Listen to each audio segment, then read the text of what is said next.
So in high school and college, I did a bunch of drugs. I experimented. I made fine grades, but I was doing drugs. I was partying. I was getting drunk.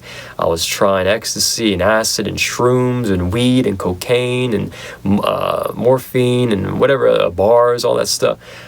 Opium, I can just keep going on. All these things I did and I tried and all that jazz.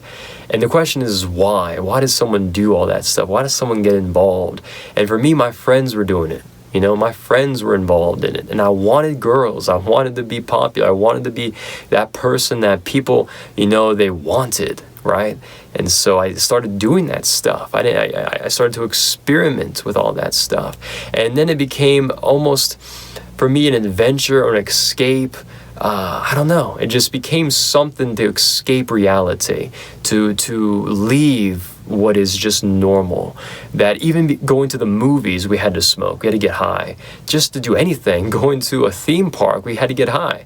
Going to the mall, we had to get high. Like, you couldn't just do something. You had to get high or do something, some sort of drug before you could do something normal. It's kind of ridiculous to think about.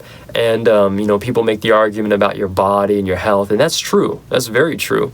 But I tell you something, one thing that drugs was doing for me was getting my focus off of reality.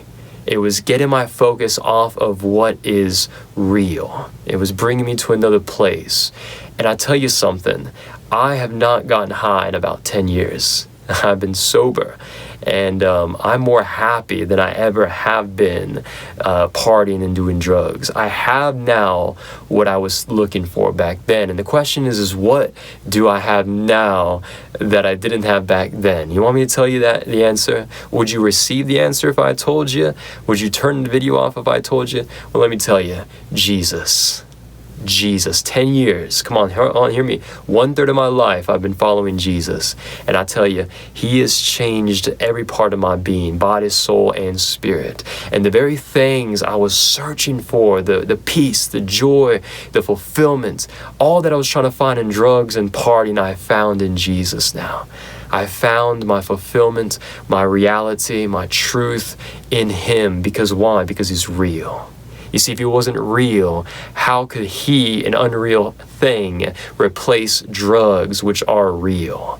If he was imaginary, how could I replace something as good as ecstasy or cocaine? And when I say good, I mean good in a bad way, if that makes sense. How could I replace weed and getting high, a reality, an experience, with something that is unreal, something that is just a figment of evolution or imagination?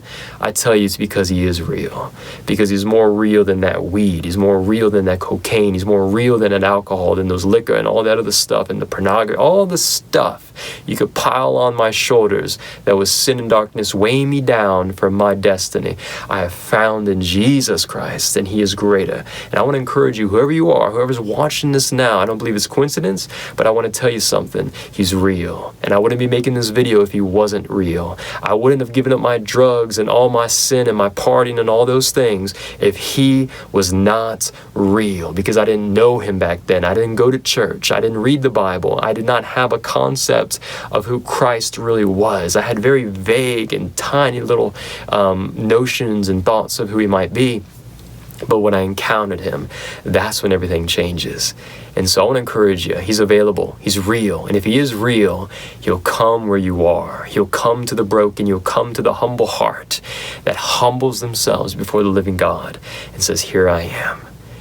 Here I am, Jesus. Save me. Help me. Show me who you are. God bless you.